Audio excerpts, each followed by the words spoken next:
Olá, internauta, ligado no RDTV, seja bem-vinda, bem-vindo mais uma vez ao nosso programa dentro da série especial do projeto Santo André 500 anos, refletindo como Santo André vai chegar às mais diversas áreas, tentando entender como o Santo André pode alcançar o melhor objetivo possível, levando em conta o aniversário de 500 anos do dia 8 de abril de 2053. Parece longe, mas é importante a gente já traçar metas e objetivos aqui para tratar desse assunto. Meu nome é Carlos Carvalho, eu estou nessa edição que vai falar sobre desenvolvimento econômico, sobre empreendedorismo, desafios que essa área tem dentro de Santo André, pensando nesse longo prazo, pensando nas mudanças que podem existir diante da cidade, né, com as mudanças de tecnologia e tudo mais, que vão influenciar na linha de trabalho. E para falar um pouco com a gente sobre esse assunto, vou colocar aqui na tela o nosso convidado, Pedro Cia Júnior, que é o presidente da ACISA, a Associação Comercial e Industrial de Santo André. Pedro, boa tarde, bem-vindo. Boa tarde, Carlos, mais uma vez. Obrigado pelo convite. Sempre um prazer muito grande estar aqui com a RD, para poder conversar um pouquinho não só com a RD, mas com todo mundo que está nos assistindo e todo mundo da região de Santo André e do ABC, Grande ABC.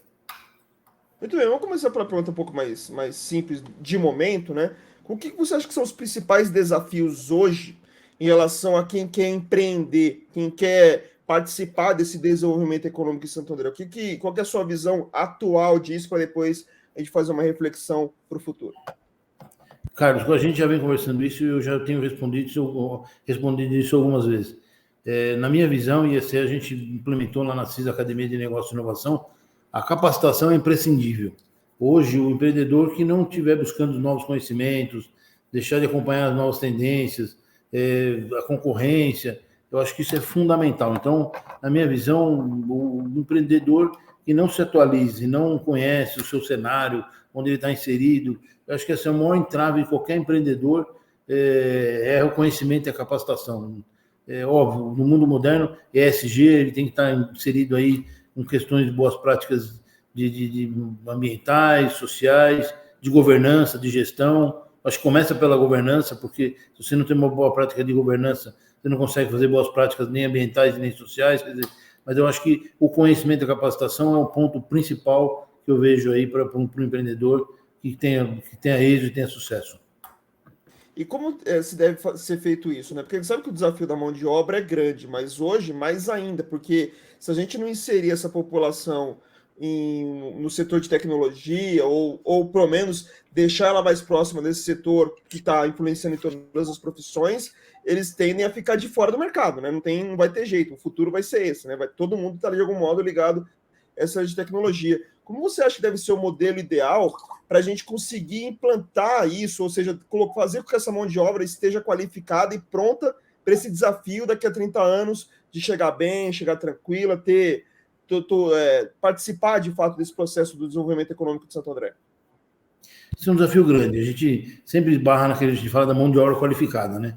Acho que é um desafio das associações comerciais, do poder público, principalmente das academias da região, fazer essa ligação da tecnologia, da inovação, da capacitação, levar isso às micro e pequenas empresas, principalmente. A gente tem um dado em Santo André, Carlos, assim, tem 105 mil empresas que geram 200 mil empregos. Desses, só 9% são de média e grande, o resto, 51 são de MEIs, 32 mais ou menos de micro e 7% de pequenas empresas. Essas precisam realmente da atuação de levar essa capacitação para seus funcionários e empreendedores, né? Eu acho que não só o funcionário, como também o dono das empresas também tem que estar capacitado, mas esse é um grande desafio. Então, levar isso, identificar onde a gente quer chegar, qual é o modelo que a região precisa, qual é a vocação da região, e levar isso junto com a universidade. Então, nós temos aí a Mauá, a FEI, a Universidade Federal do ABC, temos Senai, Sebrae. Eu acho que integrar esses atores para que essa capacitação chegue aonde a gente precisa que ela chegue, no pequeno empreendedor, na pequena e média empresa, para que a gente consiga manter essas empresas e que elas sejam perenes, né? Não só que sejam abertas, e que elas fiquem por muito tempo, porque a gente tem um número grande de empresas que abrem e fecham.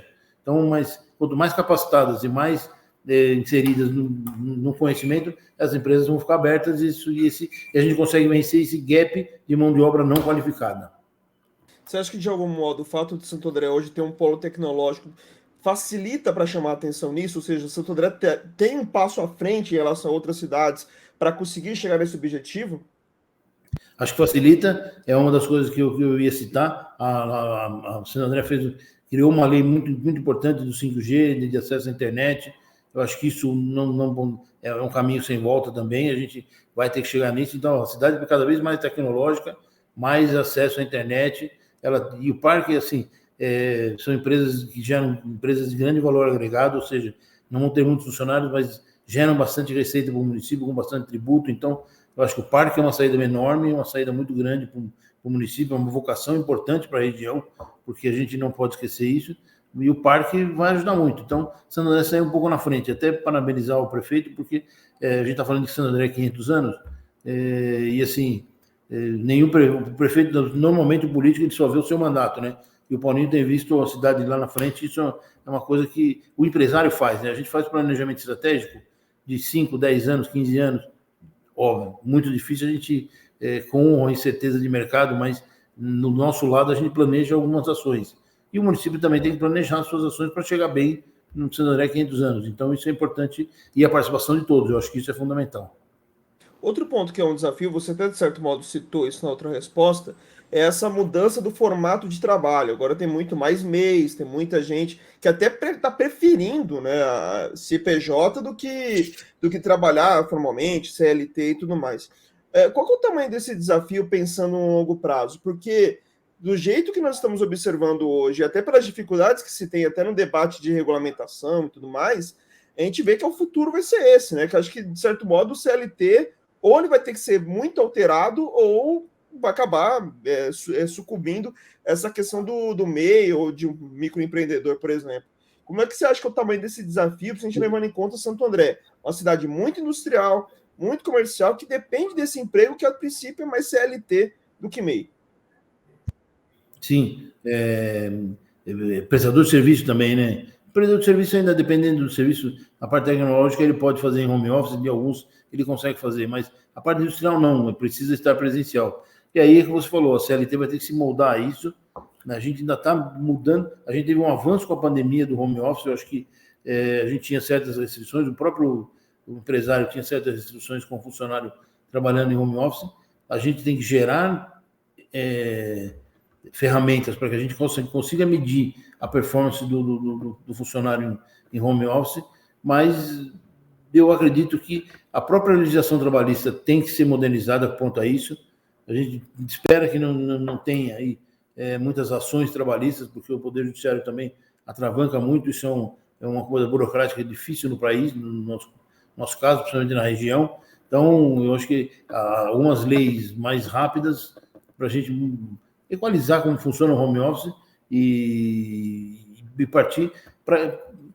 Ainda acho, Carlos, que assim, não será 100% home office. Eu acredito um pouco no sentimento de pertencimento, no cara a cara. Então, eu acho que em alguns momentos vai ter que ter a presença da pessoa na empresa. Mas isso é uma tendência que não tem como voltar também, né? Depois da pandemia, algumas pessoas procuram emprego, falam, olha, se eu não tiver que trabalhar 2 dias em casa, eu não aceito o emprego. Então, a coisa está bem difícil mesmo. Ou seja, lógico que nós estamos aqui trabalhando dentro de um projeto de uma cidade apenas, né?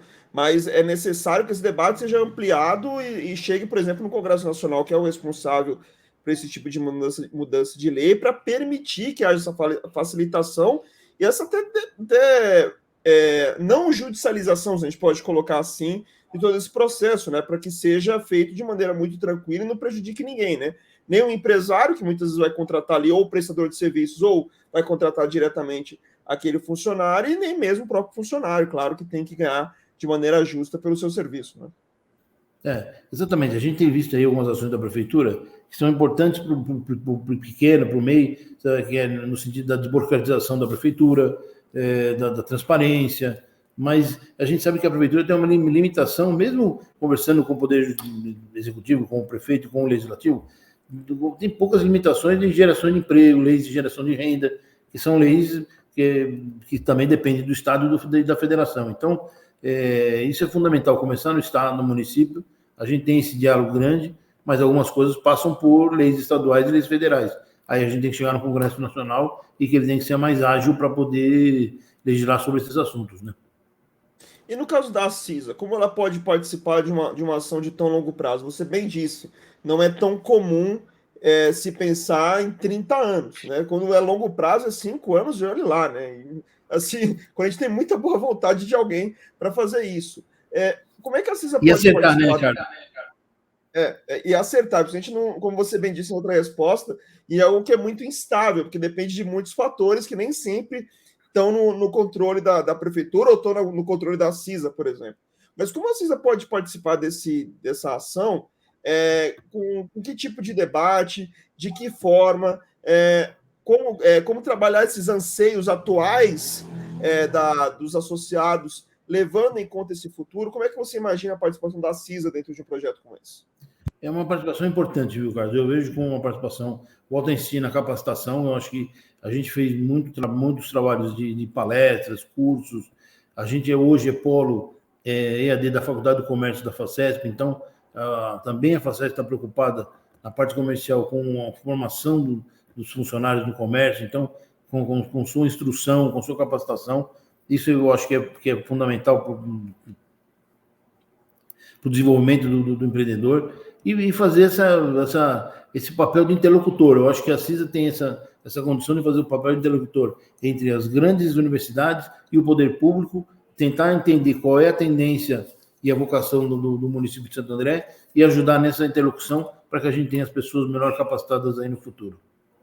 E tem uma pergunta que eu já fiz para algumas pessoas aqui dentro dessa série de entrevistas, inclusive ao próprio prefeito Paulo Serra, que como pode ter muitas mudanças no mundo, né? Imagina, se no mesmo ano tem já milhares, imagina em 30.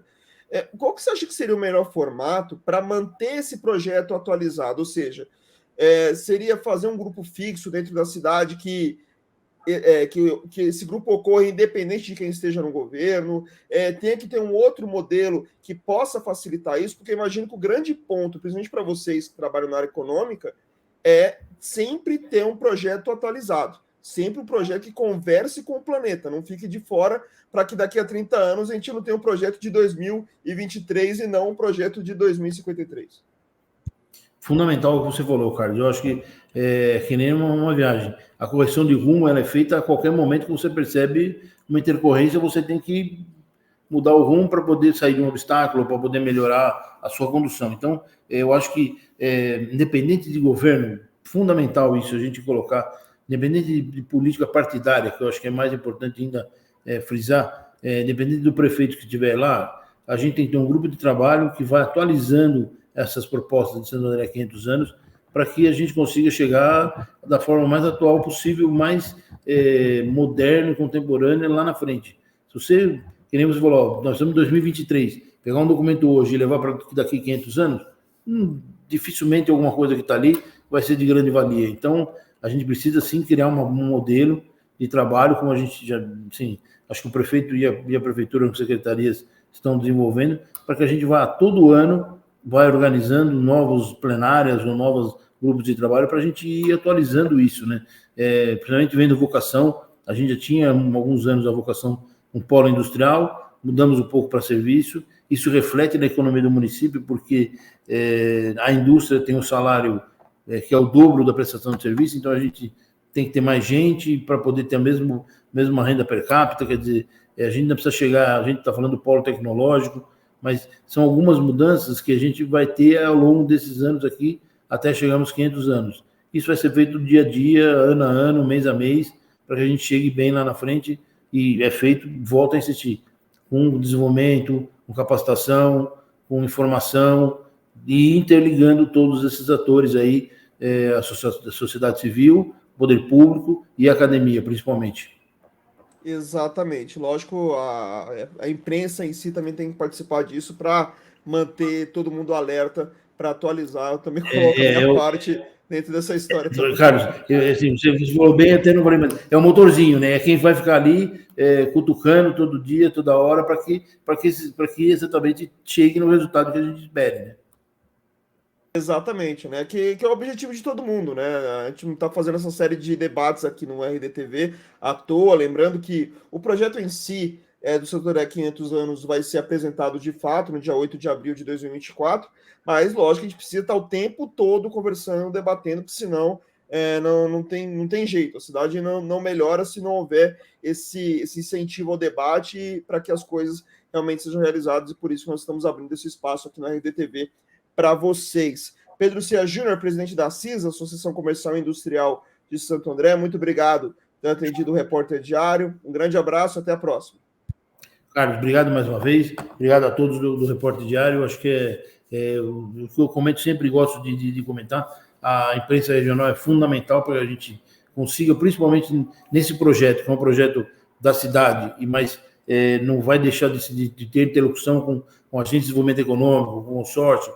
A cidade, a gente sabe, a população é flutuante, então vão ter assuntos que vão ser permeados por vários municípios. Então, óbvio, foco Santo André 500 anos, e a imprensa regional é fundamental. Por isso que a importância de vocês é muito grande e eu fico muito satisfeito em estar participando com vocês aqui. Muito obrigado. Nós que agradecemos. Até a próxima, Pedro. Até a próxima.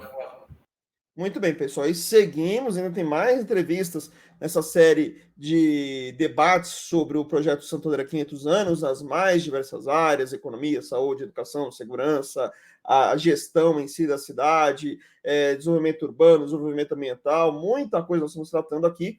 E você que perdeu alguma das entrevistas, fique tranquilo, youtube.com/Repórter Diário, tem a playlist completa aqui do Santo André 500 anos, e claro, também no nosso site repórterdiario.com.br. Um grande abraço a todos e até o próximo programa.